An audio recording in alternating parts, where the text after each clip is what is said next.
Palomera antsika rehetra manaraka ny pejy mirataka kotoary malala efa elantsika tsy nanao vidéo dia androany te hanao fifampizarana kely aminareo ny momba ny Barea ny fomba fijeriko manao réaction à froid ny zavatra mitranga rehetra amin'izao ankantoky ny fifantsanany lalao eran-tany 2024 sy 2025 izao dia tianao jery tolika iverina kely aho momba ny fifanana tranona 2024 sy 2025 izay nandraisantsika anjara farany teo izay na voaositra eo ho tompon-daka lefitra. Dia iresaka kely momba ny lalao famaranana sika, iresaka ihany koa momba ny zavatra mitranga rehetra mialoha ny lalao famaranana fa ihany koa taorian'ny lalao famaranana ny fomba fandraisan'ny vahoaka amin'ny ankapobeny ny feo rehetra eno eto sy eroa dia asiantsika resaka kely avokoa ndao ary. Voalohany aloha iresaka momba n'ilay famaranana isika izay nifandonan'ny Maroc sy Madagasikara ny sabotsy lasa teo tao amin'ny kianja Kasarani tao Kenya. Lalao nafinaritra dia nafinaritra tokoa nanaraka azy telonoroa ny Maroc ary anisan'ny scénario izay anisan'ny ankafizan'ny mpanaraka baolina kitra izy na dia hoe ho an'ny malagasy na ho an'ireo izay nanohana ny ekipa Madagasikara dia indrisy moa izany fa dia tsy nahazo ilay vokatra nandrasana hoe fandresena tamin'ny farany saingy tsy mitsangamenatra tokoa isika ary hafaliana lehibe no nandraisan'ny malagasy ny lalana ny diavin'ny ekipa pirenena izay nahazoan'izy ireo ny laharana faharoa. Nanokatra anisan'ny malagasy dia avy eo moa voasahala nitarika ny marokana, avy eo navita nanasala anisa indray ny Barea dia nisan'ilay baolina matin'ny Maroc fahatelo iny izany nahafahan'izy ireo nandrobaka ny amboara tamin'iny indray midoraka iny. Raha toa ka jerena haingakaingana ny tarehimarika mialohan'ny lalao dia azo lazaina fa favori ny ekipan'ny Maroc. Favori izy amin'ny lafiny hoe efa manana traikefa amin'ny resaka fifanana volenta toy izao fa ihany koa ny championnat local ny Maroc dia anisan'ireo izay tena manana ny lanjany sy manana ny lazany raha eo Afrika manokana no resahina. Ny ekipa amin'izao fotoana izao misy an'ireo Wydad Casablanca, misy an'ireo RS Berkane ary tany aloha tany misy an'ireo Raja Casablanca tamin'ireo klioba tao Maroc ireo nisy nanao ny Coupe du Monde des clubs ahafahanareo mahasarisara-tsaina hoe ohatrana ahoana ny lentan'izany championnat ny Maroc izany ary misy tamin'ireo milalao izay ao amin'ny championnat local ny Maroc nandray anjara tamin'ny lalao eran-tany 2024 sy 2025. Tafiakatra manasa-dalana ny ekipa Maroc tamin'izany fotoana izany ary ny ekipa France no nananontana azy tamin'izany dingany manasa-dalana izany. Ilazana aminareo fa dia tsy andaniny dia mafimafy ny ekipa izay nifandona tamin'ny Madagasikara. Teto ankilany kosa ho antsika dia nanana n'ilay somary atao hoe désavantage isika hoe misy mpilalao anankitelo tsy afaka najoro. Mpilalao anankitelo izay azo lazaina hoe titulaire ary tokony anatin'ny 11 rentrant hatrany dia eo ampovoany naratra Yandi ny any amin'ny vodilaharana suspension anirado karatra mavindroa ary tany amin'ny lohalarana ilay karatra mena tamin'ny manasa-dalana i Fenoasiny dia voatery tsy maintsy namboatra ny composition izany ny mpanazatra tamin'izay ary nametrahana ny kapiteny Tony tany amin'ny sisiny ankavanana izay tsy tena nanavanana azy loatra ilay toerana saingy hoe Tony somary mpilalao axial na afaka manao poste 6 izy fa hoe raha nampitaina tamin'ny Nicolas dia verina hoe performance efficace kokoa nametrahana ny Nicolas eo afovoany no hoe mamerina ny Nicolas tany amin'ny sisiny ankavanana izay hoe toerana voalohany nitazomin'ny Nicolas. Dia izany rehetra izany miampy an'ilay hoe ny ekipan'ny Barea dia sambany vao nanao lalao famaranana lalao lalaovina mpilalao 12 amina sehatra continental toy izao dia raha atao anatin'ny probabilité zany dia ambony probabilité hoe nandresen'ny Maroc any Madagasikara tamin'ny lalao famaranana iny. Raha ohatra ka ny statistika no jerena, raha ny historika no jerena, raha ny feno jerena, dia izay ny zava-misy. Toy ny hoe anatin'ny raha ny scénario mety naseho zany dia nandresy tamin'ny isa mavesatra ny ekipan'ny Maroc. Scénario faharoa nandresy zareo tamin'ny isa confortable, fa tsy hoe mavesatra be ary tsy hoe tena hoe limite, zany hoe mety hoe roa no aotra. Ary ny scénario fahatelo dia nandresy tanatin'ny resaka hoe détail kely na tanatin'ny resaka expérience kely ny ekipan'ny Maroc. Ny scénario fahaefatra dia mandresy Madagasikara. Zany hoe raha natao inefatra zany iny lalao iny mety intelo zany nandresy foana ny ekipan'ny Maroc. Fa ny tena nafinaritra dia niady arak'izay azo nataony. Niady hatramin'ny farany ny ekipa pirenena dia nisy ireo hoe désavantage par rapport à composition, par rapport amin'ny hoe ambiance sy ny expérience n'izany hoe lalao famaranana continental izany. Ary dia tsapa ilay izy, tsapan'ny mpijery baolina ilay izy, ary tena isaorana dia isaorana tokoa ny mpilalao tamin'izany, isaorana ny staff teknika izay nampiakatra moraly ary nanome moraly hatrany ny mpilalao. Nahafahantsika natratran'ireny performance ireny satria tsy mora ireny. Tarika tamin'ny sarany ohatra sika sahala roa vitantsika koa, ary raha tsy mibadika kely ny détail nakaty amintsika dia isika no mivoaka mpandresy. Scénario 1 tao anatin'ilay efatra ny zaraiko teo zany, ilay 4e scénario zany. Zany hoe nanana ny probabilité tsika nandresena ary nanana ny chance tsika nahafahana nandresy, fa totongana tany amin'ny ekipan'ny Maroc moa ilay izy dia arabain'ny ekipan'ny Maroc. Resaka zavatra kely zany no mety hoe nahavotra antsika ilay amboara, fa tsy afaka kosa nefa antsika manamaivana ny zavatra nataon'ny ekipa, ny mpilalao dia misaotra betsaka anareo zalahy, mankasitraka betsaka ny staff teknika. Dia izay no anaovako transition kely miresaka amin'ilay hoe poasy ve sa vintana ve ho an'ny ekipa na atleta avolenta na manao na elita na matianina dia tsy miantehatra amin'ny vintana loatra, satria ny vintana io tsy misy olona hoe izy dia manana vintana foana, izy tsy maintsy mandresy foana. Indraindray izy sendra mankany aminao indraindray mankany amin'ny mpifanandrana aminao, dia izay tsy hankinana amin'ny vintana. Misy miteny zany hoe misy tena manana lapoasy mihitsy rehefa mijery baolina, dia tsy mitombina izany satria na ny fanatanjahantena tsy miankina amin'ny poasy na amin'ny resaka vintana. Hany ka hoe raha ohatra hanao retour kely par rapport amin'ny filoha malagasy hoe andeha hijery baolina iny, za efa nanoratra tao amin'ny page moa hoe tsy misy antony justification hoe rariny sitsiny raha andeha hoany nahazo invitation sy ny sisa, fa ataoko angamba eo tamin'ny fotoanan'ny vacances ireny, vacances ny gouvernement, rehefa ohatra ka te hanaraka hijery an'ilay baolina sy hanoana ny ekipa ny filoham-pirenena na olombelona nizanizana na olom-pirenena nizaniza rehefa te hijery baolina dia afaka mandeha izy, afaka mandoa izy raha teo manam-bola, afaka mandoa ny ticket no mandeha makany, tsy mila miandro hoe misy invitation na tsy, ary tsy mila justification.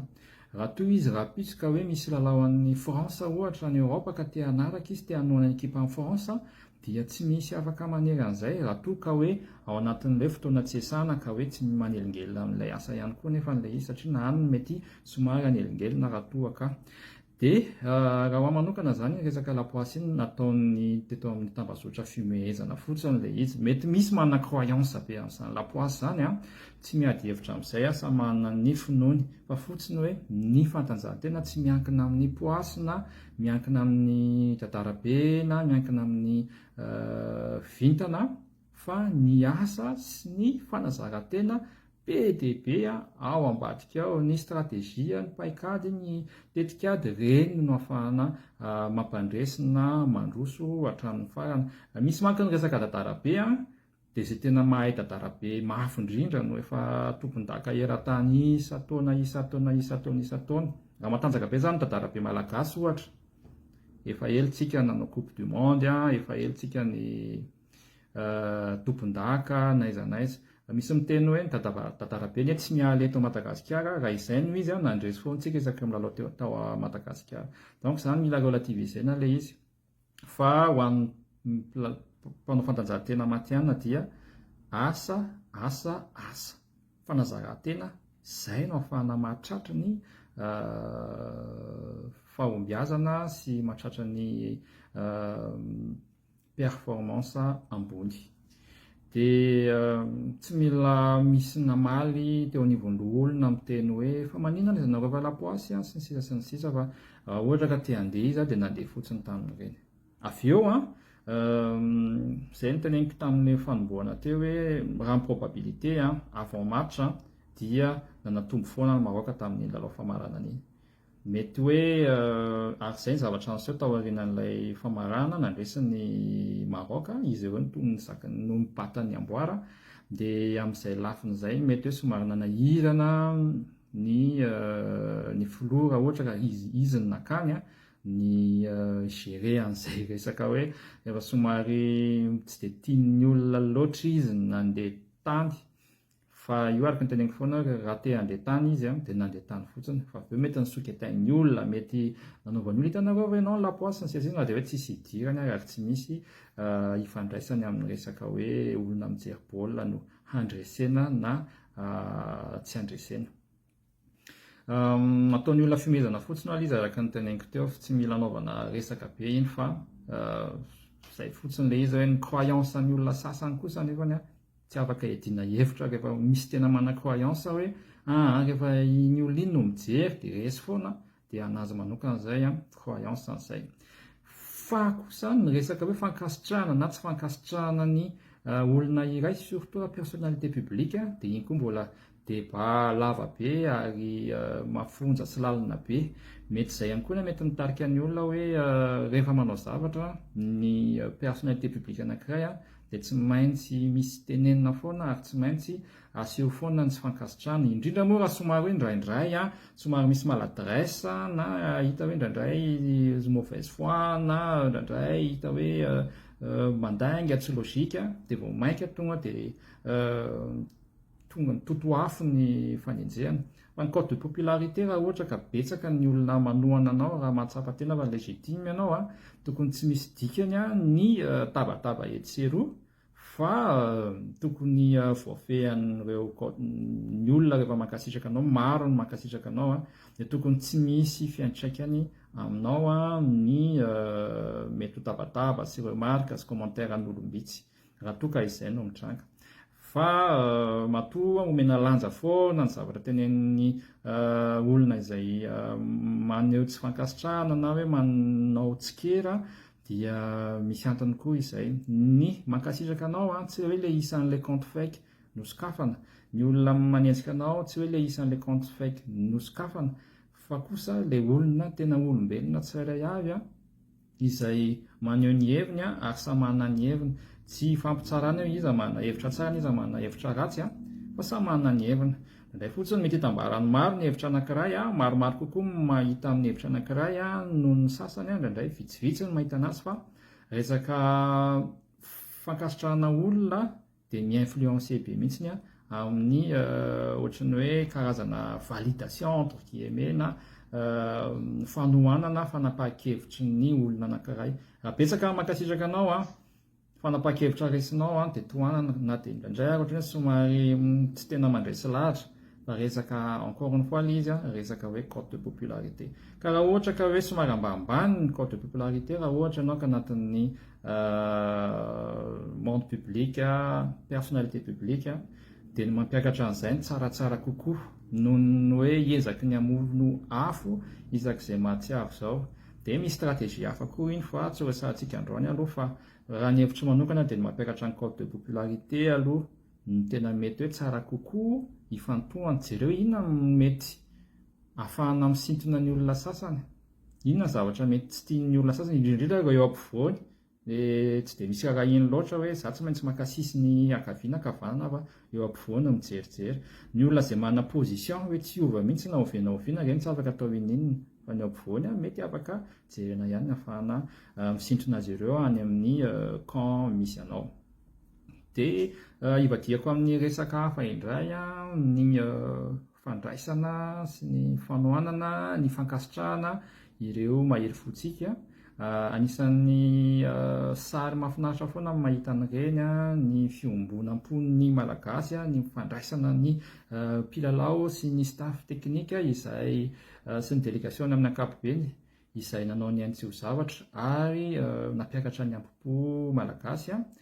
Ankoatr'izay ihany koa dia ambassadeur mahasoa ivoho mihitsy mampiseho fa hoe misy an'izany Madagasikara zany ary manan-talenta ny tanora ao amin'izany firenena izany. Zany dia zavatra tena hoe irin'ny firenena rehetra, irin'ny mponina rehetra manana izany zavatra izany. Ary mahafinaritra hoe troisième place tamin'ny roa taona lasa, deuxième place tamin'ity taona ity dia toy izay foana ny engouement, tsy miandry hoe champion zay vao misy an'ireny zavatra miseho ireny dia mahafinaritra ilay izy. Avy eo misy an'ireny fanamarian'ireny hoe rehefa vihina no mahazo villa, rehefa vihina no mahazo prime, rehefa vihina mahazo an'izao sy izao. Misy moa zany aloha ny prime, ny prize money izay azo avy any amin'ny confédération manokana ilay mpikarakara izay tsy misy idiran'ny fanjakana na ny mpanohana ao anatin'ilay firenena anankiray. Dia misy avy eo ny tolotra omen'ny mpanohana, misy ny tolotra izay fankasitrahana ihany koa omen'ny fanjakana. Dia eo amin'izay no everiko anisan'ny mety hoe za mahita hoe misy ny investissement ataon'ny fanjakana amin'ny resaka fantanjahantena ary efa ela no nanao an'izay izy ireo. Ny mampiady hevitra fotsiny ary mety hoe tsy itovizana hevitra dia amin'ilay fomba anaovana azy hoe efficient ve ilay izy, satria ny ressourcen'ny Madagasikara koa tsy hoe be dia be fa somary misy fetra ihany. Dia efficient ve ilay izy raha mahakasika ny fantanjahantena, satria na fantanjahantena resana fa tsy taranja iray. Dia eo mampimenimena ny taranja sasany hoe fa maninona ohatrany hoe misy tombo sy ala, fa maninona rehefa taranja iray dia tena misy investissement be, dia fa rehefa taranja sasany dia ohatrany tsy dia misy miraharaha loatra. Misy vahaolana sosokevitra amin'izy io. Ny tenako moa nanaraka fiofanana master in sport management and business of football tany amin'ny Birkbeck University of London tany Royaume-Uni. Dia anisan'ny tena hoe narahinay ny anaranay ny modelin'ny Royaume-Uni amin'ny resaka fantanjahantena. Fa tsy izay ihany akory fa hoe noho izay mianatra dia nanaraka an'izay fampianaran'izay fa mijery ihany koa manao ahoana ny Pays-Bas, manao ahoana ny amin'ny firenena hafa, ny États-Unis. Anisan'ny tena nijery anakaiky ihany koa ny système sportif nord-américain.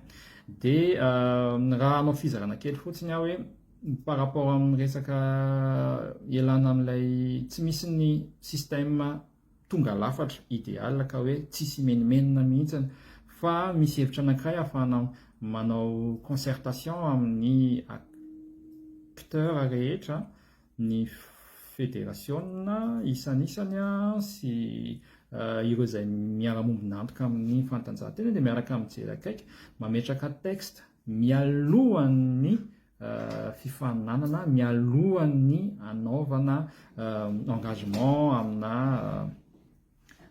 fifaninanana iraisam-pirenena indrindra miaraka mijery ny calendrier-ny fédération tsirairay avy ary mametraka texte.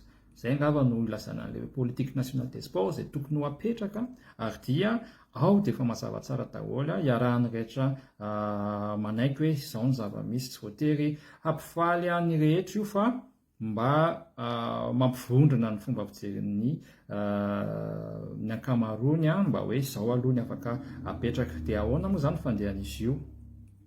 Raha ny exemple fotsiny ny any Royaume-Uni dia zarainy ny taranja ho catégorie. Misy catégorie 1, dia misy catégorie 2, dia misy catégorie 3. Ny fampizarana azy ireo dia ny voalohany aloha ny nombre na licencié firy ny vahoaka mandray anjara anatin'ilay taranja iray. Jereny ihany koa ny couverture an'ilay fantanjahantena, ilay taranja io zany hoe mandrakotra faritra firy, mandrakotra ex-chef-lieu de ex-province na région firy na ville firy. Dia ao ihany koa ny hoe ny staff ao anatin'ilay fédération anankifiry ny isany. Ireo zany isany hoe teboka jerena dia misy ihany koa raha ilainy zay dia ny engouement, ny historique. Iza no fédération vao niforona, vao mbola mila anatin'ny phase de développement, iza ny efa ela efa teo. Manahoana ny popularité an'ireo raha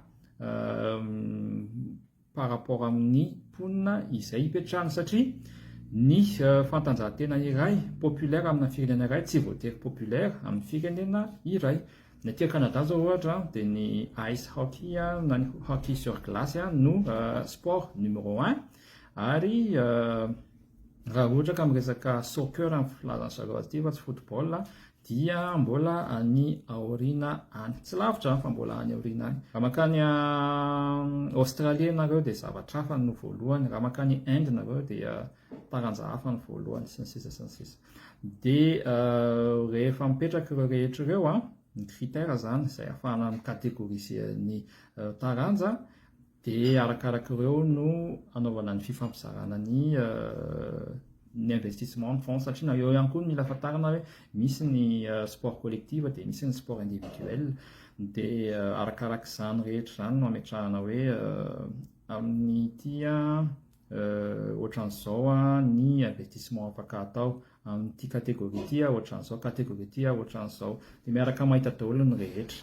Zay raha ohatra ka hoe anatin'ny fifaninanana iraisam-pirenena fa ny tena hoe mampifandray sy mampitovy ny rehetra dia rehefa eny indray izy mbola tsy mitovy ihany fa misy calcul anankiray ihany koa ataony zareo satria ny zareo Jeux olympiques ny tena ambony indrindra fa tsy ny coupe du monde loatra fa ny Jeux olympiques satria na ao daholo ny atleta rehetra ao daholo ny taranja rehetra c'est éligible moa zany fa iny ny tena hoe anaovan'ny zareo ohatrany hoe vitrine hoe nenay ny sport aty aminay fa tsy fantanjahantena anankiray manokana sport aty aminay ka matanjaka dia ny sport médaillable aloha ny isan'ny tena hoe toanan'ny zareo fa iny moa zany tsy mifandraika loatra ndraiky zany atsika ny Jeux olympiques tena mbola vitsy no mandray anjara dia mbola ezaka ny teboka anankiray iny fa iverenako fotsiny hoe nanisan'ny ialana amin'ilay tabataba sy ny ohatrany hoe fahatsapatena ny